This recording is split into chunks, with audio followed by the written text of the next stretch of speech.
बाडलवास गांव है दूंदा, ये छोटे गांव नहीं है, देवभूमि है ये। यहाँ बाबा देवादास जी, दादेश्वर महाराज जी संत और महामलवीर ऐसे ऐसे संत महात्मा जहाँ हुए हैं, वो एक देवभूमि है। और इस देवभूमि में आज ये 61 दिन की धूनी का जो तपस्या चली है, ये भी एक बहुत बड़ा एक संयोग है।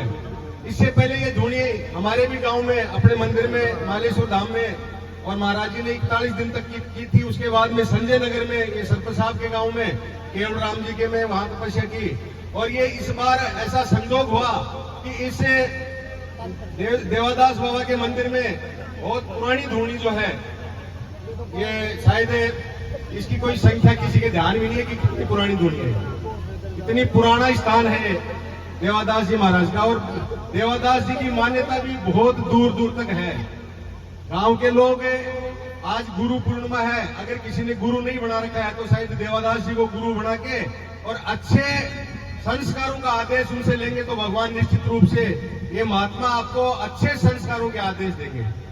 भाई लखवीर सिंह जो गा के भी बता रहा था आपको कि सारी बात संस्कारों के ऊपर आ रही थी, और आज ये पवित्र जो धाम के इस ऊपर ये पवित्र काम हो रहा है भंडारे का, इसमें सबने संस्कारों में, भाई धर्मपाल भी भाषण दे रहे थे, संस्कारों की बात कर रहे थे। और ये मास्टर जी जो संचालन कर रहे सुरेश जी, ये भी ये कह रहे हैं कि भाई संस्कारों को आगे बढ़ाने के लिए, अच्छे संस्कारों को कायम करने के लिए जो बाधा आ रही है डीजे की, उसको बंद किया जाए।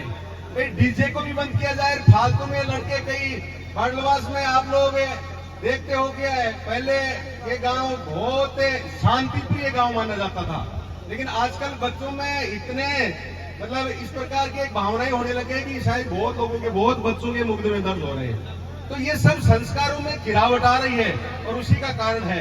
तो संस्कारों को बढ़ाने के लिए बच्चों का अच्छा परवरिश माँ बाप करता है, और जब बच्चा अपने युवा अवस्था में आ जाता है तो वो माँ बाप की सारी बातों को भूल जाता है और अपने खुद के जो 4 दिन की दोस्ती किसी से हो जाती है उन संस्कारों में चला जाता है, और उससे वो बिगड़ के दूसरी लाइन भटक जाता है। फिर माँ बाप कहते हैं साहब ये तो कोई गलती से फंस गया। गलती से कोई नहीं फंसता, जिसकी मानसिकता खराब हो जाती है वही फंसता है। इसलिए अच्छी संगत में बैठोगे, अच्छे संस्कार ग्रहण करोगे तो शायद माँ बाप का नाम अच्छा रोशन कर सकेंगे। और कुसंगति में बैठने लगे, बुरे विचारों के लोगों के साथ में बैठने लगे तो शायद अच्छे संस्कार बचेंगे नहीं। क्योंकि कहते हैं ना भाई, कोयला की दलाली करवाड़ा का काड़ा हाथों वहींगा। अगर अच्छे संस्कारों के पास में नहीं बैठोगे, बुरी संगति में बैठोगे तो वो संस्कार, बुरे संस्कार ज्यादा प्रभावित होते हैं। सच्चाई और धर्म है वो सख्त है, और पाप और झूठ है वो एक आसान किस्तों पे आदमी प्राप्त कर लेता है। सच्चाई को प्राप्त करने के लिए पूरा जीवन यापन करना पड़ता है, और सत्य के मार्ग पर चलते हुए आदमी को बहुत सी कठिनाइयों का सामना करना पड़ता है। लेकिन वो व्यक्ति उन कठिनाइयों को पार करते हुए चला जाता है तो वो महापुरुषों की गिनती में आ जाता है। और बुरे कर्म तो 3 दिन में सीख जाते हैं। झूठ बोलना 3 दिन में सीख जाता है आदमी। एक बार यहाँ झूठ बोलेगा तो उस झूठ को छुपाने के लिए उसको 1000 बार झूठ बोलनी पड़ेगी।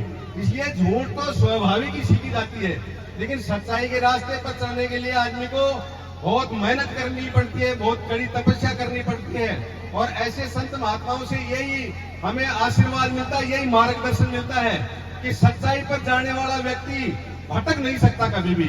सच्चाई वाला व्यक्ति को बाधाएं आ सकती है, समस्याएं आ सकती हैं, लेकिन उसको सफलता निश्चित रूप से मिलेगी।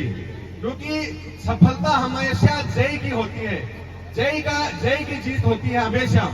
आदमी जय के रास्ते पर चलता है तो वो निश्चित रूप से सफल होता है। आप लोग